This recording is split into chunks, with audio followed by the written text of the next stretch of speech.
So this isn't my first Borderlands video, and in my last video I talked about how the game uses illusion, callbacks, or Easter eggs to effectively build bonds between developer and player. One could argue that this is what the game writers pay most attention to in their work on this crazy, beautiful game universe. And there is plenty of that in the fourth DLC for Borderlands 3, Psycho Krieg and the Fantastic Fustercluck. From the callback to Krieg and Maya's special relationship at the heart of this DLC, to a reference to SpongeBob with Sponge Boss. Thanks, Christian. To many more that are still being discovered. But this DLC also goes in two particular directions that separate it from most Borderlands content. While much of the Borderlands series pokes satirical fun at the violence and mayhem of the world and its characters, this particular DLC dives deeply into what that violence and mayhem does to one of the characters, Krieg. And the satire, usually so sharp against the throats of corporations and capitalism in general, is now pointed at the real killers, the weapons themselves. So stick around for this short video and see what Gearbox has to say.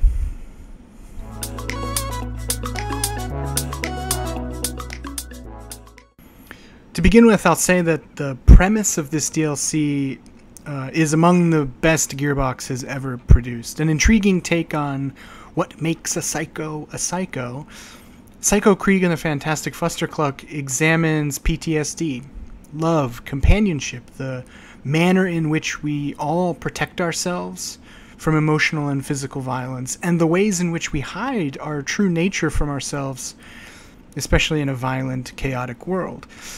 But with that said, remember that everyone you know is dealing with something you aren't aware of, something that maybe you have no context for. And what this DLC seems to be telling us, at least through Maya's interactions with Krieg, are that we need to treat everyone as their best selves.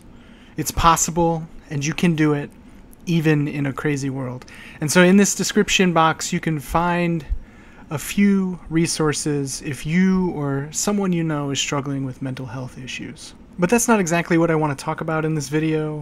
While our world is not that of the Borderlands series, satire is that, a critique of the world in which you live using exaggerated forms of that world to make your point. So we worry about corporations having too much power.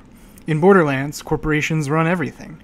We're worried about violence in our streets and in our schools. Borderlands posits, what if violence is all there is? What if those corporations are literally dealers of death themselves? And there's a side mission that turns Borderlands' usual poking of fun at all the violence and mayhem directly back at the player, and however unlikely, the gun industry. So, during the side mission called A Good Egg, you help an anthropomorphized gun named Pat retrieve blueprints so that it might replicate itself. As you are destroying baddies and generally causing chaos, Pat says, "You are a skilled killer. You could be a gun if you wanted." "You're a skilled killer. You could be a gun if you wanted to." It's a simple line meant for laughs, but the longer the fight continues, the more often Pat says it. In this line, the gun seems to be saying, "You don't kill people, I do, but when you do kill people, you kill like I do." The argument in our own world has always been that guns are just tools, and they are only as bad as the person using them. But in this case, in this game, our anthropomorphized gun has reminded us that guns only have one purpose, and that is to kill. It doesn't matter whether it's to hunt, that's death. It doesn't matter whether it's for protection. The threat of a gun is a threat of death.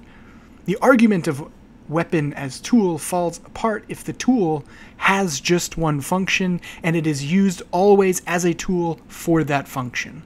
This DLC is the perfect casement for a line like this. We are repeatedly told that insane solutions to crazy problems are the norm in the mind of Krieg. And if we look at this as a critique of how we deal with gun violence in our own countries, maybe we should look at those solutions that have been called insane in the past, like eliminating the Second Amendment, or universal background checks. These are simple solutions, because the violence changes all of us because it is real. In the game, as we progress, we see more and more how Krieg has internalized that violence and adapted it for his own protection, but he doesn't want the violence. So while Krieg is most at home with his buzzsaw, the sentiment is the same. Violence changes people, whether that violence is done to them or affects them in some other way, and it's difficult to come back from that. And an insane premise, like the one we see in this DLC, ends up showing us more about ourselves than we could have expected from a Borderlands game. Thanks for stopping by. Let me know what you think in the comments, and as always, until next time.